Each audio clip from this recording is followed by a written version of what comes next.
Thank you so much for joining the Sue Fries Show, and I'm just so grateful to be with you today. There I am. Okay.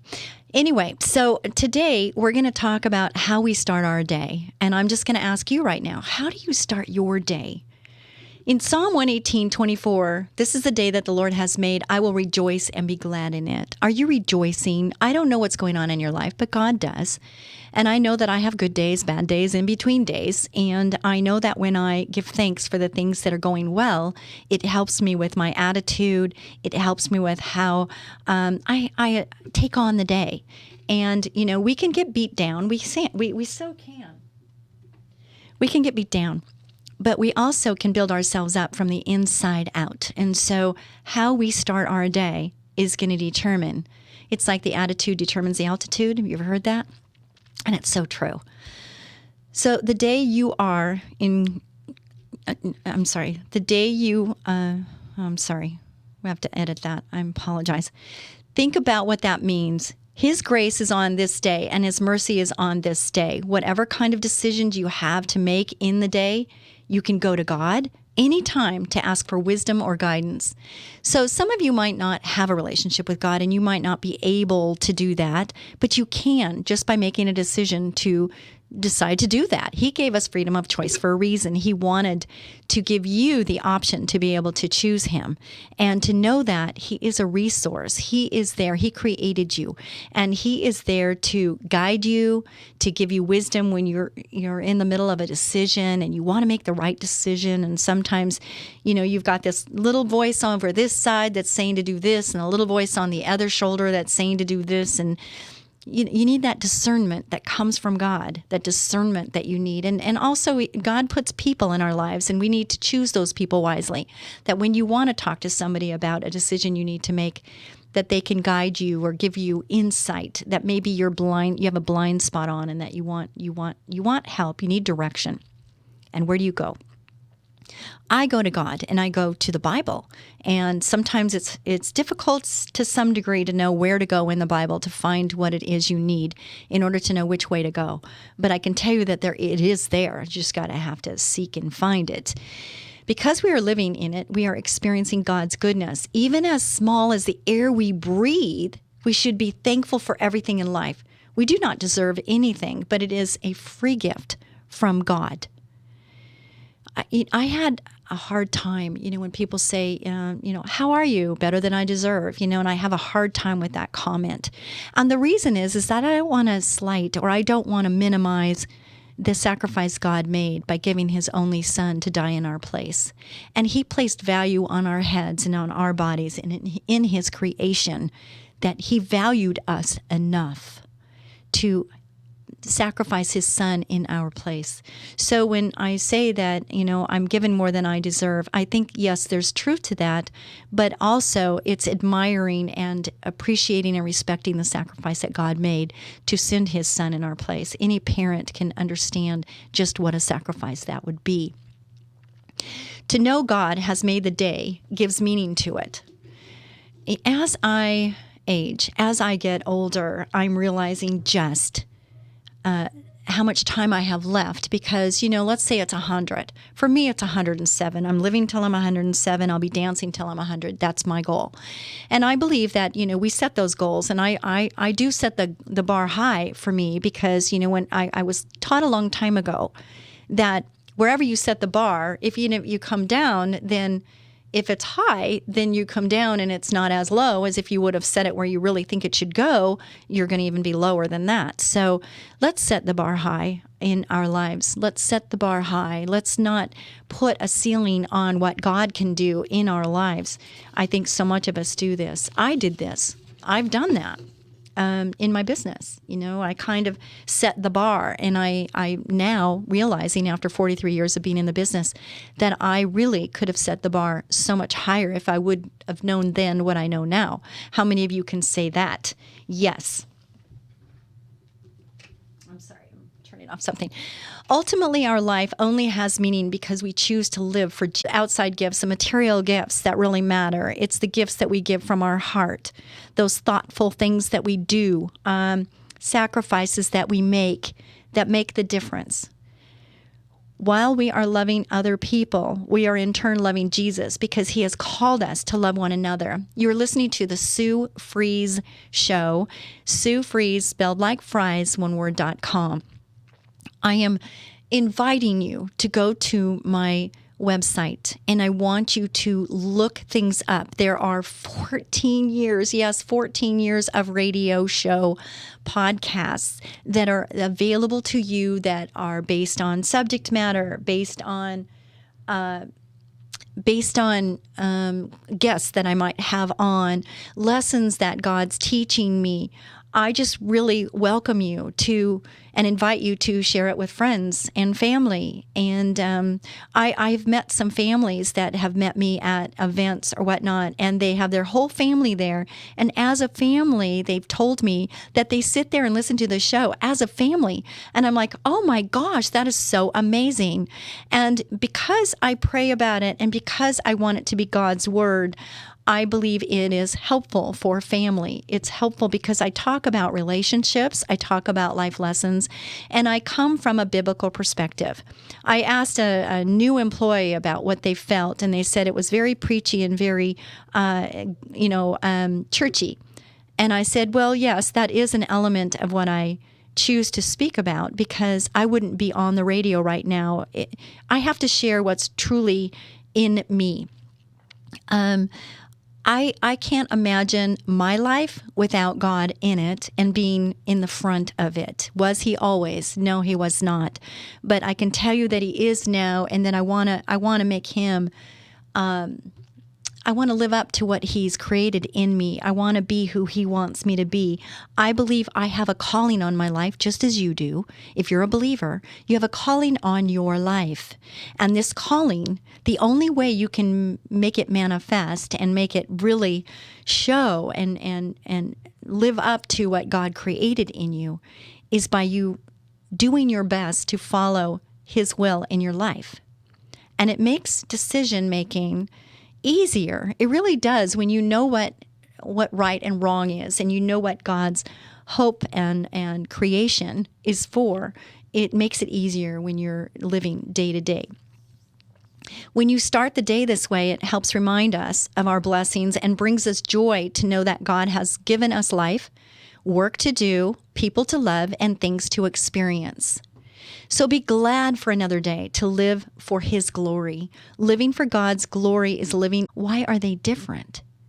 Why are they different? Why am I different? I'm uncommon. I don't want to be common. I don't want to be like everybody else. I don't have to wear a cross around my neck. I want people to see the light through me. I went to dinner recently. This last weekend was the U.S. Open for dancing, and I'm a competitive dancer, and I had 8 to 9 months off because I injured my shoulder. And shoulders, man, that's, ripping a muscle in your shoulder, it takes a long, long, long time. I had frozen shoulder. I couldn't lift my shoulder. I couldn't do a whole lot of things. Even putting your seatbelt on is difficult, if not impossible.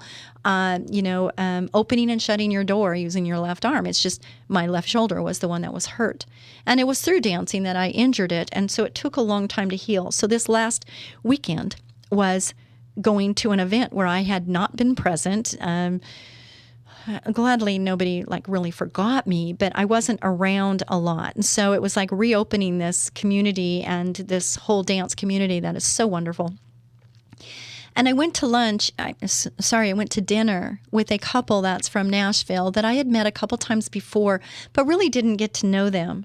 And it was so wonderful to be, they said, oh, we can get an Uber. I'm like, I got my car. Let's just go in my car and I'll take you guys to where you want to go. Where do you want to go? And they chose a very healthy restaurant that in Burbank that it was such an amazing experience for me because they are foodies. I'm really not. But I really enjoyed the experience. I love experiences and meeting these people. It was totally a God appointment. Have you ever had those where you have God appointments? This was a God appointment, and I am so thankful for the time because they're very godly people. And we had a very deep conversation, and we prayed. We prayed, and there was a word from the Lord, and it was just so amazing to be able to experience at that level.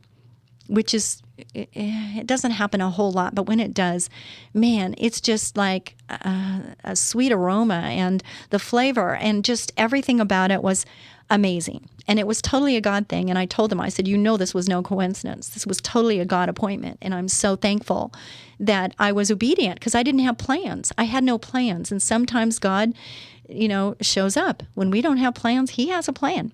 And if we are available and willing, He will direct our path, which is another thing that's just so beautiful and wonderful. I love it. So if we live for God, we will be unmistakably different from the world, because the world lives for itself and we live with a greater mission in mind. But when we forget, which we all do, and that is part of being human, we also turn into functionally atheistic people. I don't know about you, but I don't want to be that. I want to be godly. I want to live a godly life. I want to walk in righteousness. I want to feel with His heart. I want to see with His eyes. I want to use my words for His words. And it's just so amazing when I pray those things, is that's what I want. And I have a vision of my future that God has for me. And I'm believing in that, even though everything on the surface is showing up so much differently than what I believe God has for me. And this goes for you too. This is an encouraging word for you, is that as we believeth, we become; as we believe, we achieve. As a man thinketh in his heart, so is he. Out of the abundance of our heart, our mouth speaks. Let's guard our mouths. Let's put things in our minds that are believing what we want, not what we have, not what we are trying to fear and avoid. But let's believe on what we want. Let's focus on those things. Be thankful for those things. And keep your mind focused on the direction in which you want to go. Surround yourself with people that you want to be more like. The people that talk the talk. The people that walk the walk. But wait, what does that mean? When was the last time you woke up in the morning and decided to skip your Bible or devotion reading because you did not have the time, or you told yourself you will do it tomorrow? Oh my gosh, I'm guilty as charged. When was the last time you decided that you don't feel like praying today to God for whatever reason? These are the small ways that we don't deny God's existence, but we don't affirm it either. When we act like there is no God, even if we know that there is, we are actually functioning not as godlike as we could. We are not guaranteed tomorrow, so rejoice today. Did you hear that? We are not guaranteed tomorrow. So anytime, a little side note from Sue Fries, and the Lord's revealing this to me and speaking to me right now, is that any moment you have to express thankfulness in a relationship, in seeing a good deed, just anything you can do to admonish and to express your love, your thankfulness to another human being, don't not do that. You never know. This could be the last time you speak to that person. It could be the last time you give them a hug. And I am telling you, more than ever, this is becoming a reality. So please make sure we do not have a guarantee for tomorrow. So rejoice in today. Why would you be sad about today if this might be the last day before Jesus returns? Seize the moment, or in other words, carpe diem. Back to the Bible verse, this is the day. Notice how it does not start with the mention of yesterday or tomorrow, but this day. Focus on the now, not your past or future struggles. Live in the moment. When you wake up in the morning, what is your first thought? Anxiety, fear, or maybe being overwhelmed by the list of things to do? Maybe you feel disappointed over something. But if you start your day with gratitude, you will eventually be overtaken with gratitude towards God. This is the day that the Lord has made. Again, remember that God has made it. Each and every second that you live is a gift of grace. So don't waste the opportunity to be the kindest and most loving person you can be. I will rejoice. Sometimes, the most often times, life is not fair and there are hard challenges. But what can we do? Even in our challenges, we can rejoice in the good. We can rejoice in God. We can rejoice that the Lord is with us through all things, that He never sleeps. He always hears us. Sometimes we have to take this first step in order to feel happiness and true joy. God will not force us to feel how He wants us to feel, even though He seeks for us to know Him personally and to feel His presence in our day-to-day life. Many times in the Bible, people needed to act first in faith before they saw God working in their life. In this incredibly difficult, yes, of course, but is it impossible? Absolutely not. God loves you and is going to strengthen you to have the courage and joy that you need for today. But you have to want it. Do you want it? How bad do you want it? Instead of waiting for the dopamine rush, think of ways that you can encounter God today. I'm going to stop and just interject because the Lord's giving me something right now. Forgiveness. Forgiveness is something that I can tell you personally that I've been through a lot in my life, so have you. And there's been times where people have done unjust things to me. Things that I didn't ask for, things that shouldn't have happened but did. And I have to tell you that I had unforgiveness in my heart because they should not have ever done what they did to me or to someone that I love. But what I realized is that I needed to forgive them, not for their good, but for my good. And for your good, you need to do the same. I'm telling you this not for me, but for you. Is that the story goes this, is that they don't know, whoever has trespassed against you, whoever has done, really bad things, they don't know or don't care. But you're holding on to this, which is causing bitterness. It's a root, and it gets down deep. And it can cause you to not experience true joy and true relationship because you have this harboring inside of you. It's something that is deep down inside of you. So I had to, and so do you, I had to make a head decision. I had to decide in my head to choose to forgive this person even though they don't deserve it. Not for their sake, but for my sake. And this is for you. This is the message I'm giving you. And that we have to do that. We have to decide to forgive them so that we can be released of the bondage that is created by our unforgiveness. And when we do this, we get released from this bondage and the bitterness rises. It breaks up and it just goes. And then we can experience love, joy, peace, all those things, kindness. We can experience those things, but as long as we're holding on to this thing, thinking that we're hurting them when we're not, it won't happen. But it's a head choice first, just like receiving the Lord as your personal Savior. It's a head choice. It's a decision. It's a choice you make, and God gives us that freedom of choice. Why? Because He wants us to make that decision. Anybody that has addiction, what's the first thing they need to do? They need to identify and admit that they have a problem. It's something they have to decide and they have to choose to make a decision that first of all, they have a problem. Secondly, that they want help. And once they make that choice, then things can happen until they make that decision that they have a problem. They've identified they have a problem and they admit it. And then they want help. That's when true healing can happen. So understand on so many levels, this is the way it is. Maybe turning on some worship music or calling up a friend who you haven't talked to in a while and encouraging them. Becoming closer to God doesn't always take the form of reading the Bible or going to church. Sometimes it can be just in the little mundane things in life, like taking your friend out to coffee, being available, being present in the present is the biggest gift you can give. Because what does that mean? You have to carve out time for that, right? It's a sacrifice. You're so busy. I know I am.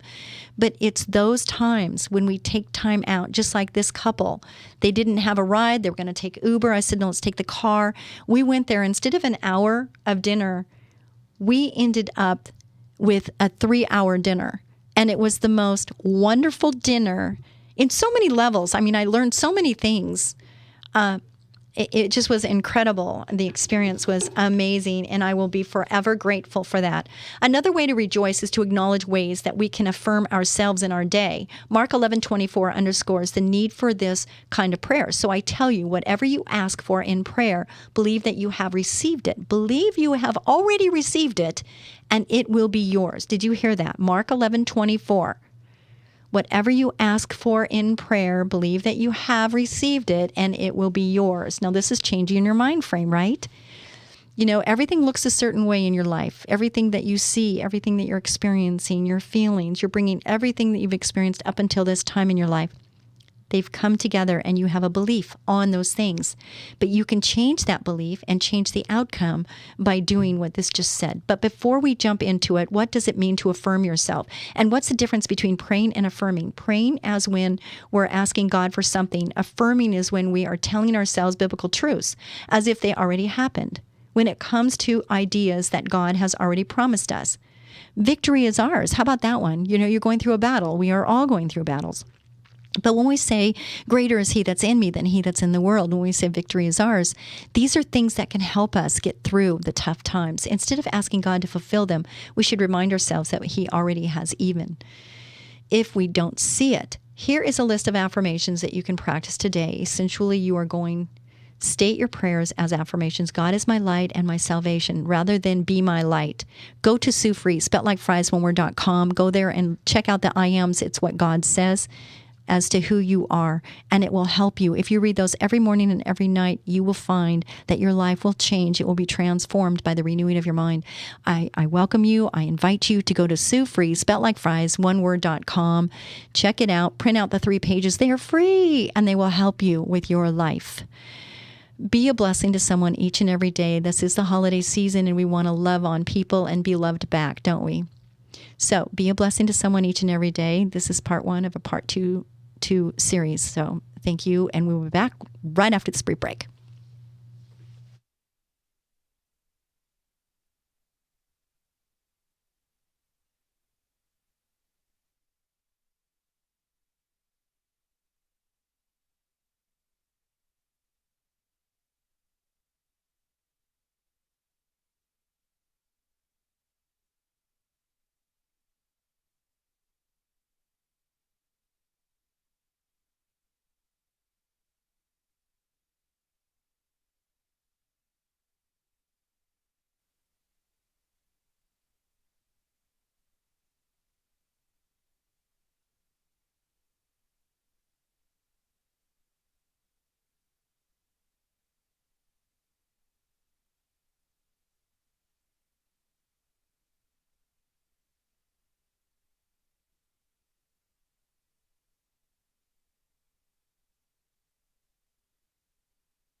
Thank you so much for joining in the second half of this show. And Ecola, thank you so much for sponsoring this show. Ecola Termite and Pest Control has been sponsoring this show for 14 years. If you'd like to sponsor the show, get a hold of me by going to Sue Free, spelled like fries, one word.com. I would love to talk to you.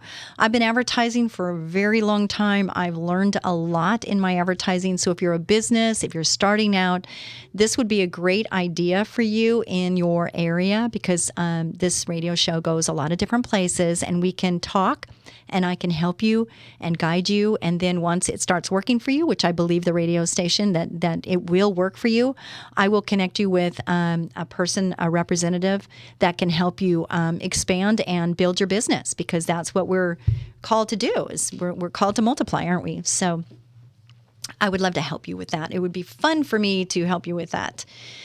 So we were talking in part one about how we wake up in the morning and, what do we do? What's our process when we wake up in the morning? And I think it's important that we all, we are our habits, okay? The things we do every day is who we are and what we do. And if we want something different to happen, then we've got to change some of the things that we're doing. And it can be small tweaks in our daily lives that make all the difference in the world, like where we spend our money, where we spend our time, what we're listening to, who we hang out with. These are all choices that we make, and we can be intentional in our lives. And I think it's important that we're intentional. Why? Because don't we want to be the best we can be? And how do you do that? How do you become the best you can be? First of all, for me, I pray about it. I want the Lord to guide my every move. And I tell you, I'm doing this more and more and more because I want to do His will. And I believe, for me, God has a mighty plan for me, as He does you. He created each and every one of us. Some of us believe it, some of us don't. Some of us we feel like we're plugged in, but we're really not plugged in. Or could we get plugged in more? I would say that no matter where you are in your life with the Lord, we can always be plugged in more. We can always learn more scriptures, and we can always do more. I just don't think I'll ever arrive in saying I've done everything I can, because I just think there's always room for improvement. So I don't know where you are on that, but that's me personally. And as Christians, we are meant to be spreading God's love to other people in a way that we are unmistakably Christ followers. There's those that talk about it, and there's those that do it. I want to be a doer, not a talker. How about you? Where are you in that picture? So how can we do that? How can we show God's loving kindness? By connecting with God each day, we grow closer to Him and therefore emulate Him more. Everyone has heard the saying that show me your friends and I'll show you who you are. Okay, now I'm a mom and I'm a grandma, and I will tell you that I tell my kids, you are who you hang with. When I look at employees, I look at who they hang with. Who are they hanging with? Are they hanging with the ones that are really determined to make it happen and they're focused on doing the best they can in their career? Or are they ones that are mediocre, that are just trying to slide by and trying to get the most out of every minute, but not for the company? So, I can see both of this, and I can tell you that I can tell a lot by who people hang out with and what they like to listen to, and are they reading, are they not reading? These are all things that can determine the outcome. And I just am intentional with who I want to spend my time with, jokes that are told, language that's spoken.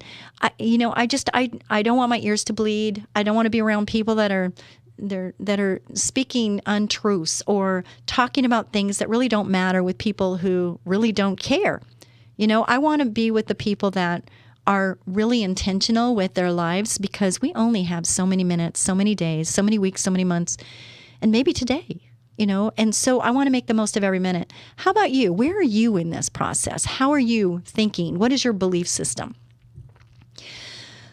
So everyone, show me your friends and I'll show you who you are. The same is true about God. The more time you spend around Him and with Him or in His presence, the more you are going to be like Him. This will in turn directly influence you in the way you act, in the way you see the world, making you a person that is different from the world. Another way to show love is to acknowledge that everyone is created in God's image and that we are all unique human beings that deserve love because Christ has loved us first. And I am concerned about them, and I want the best for them.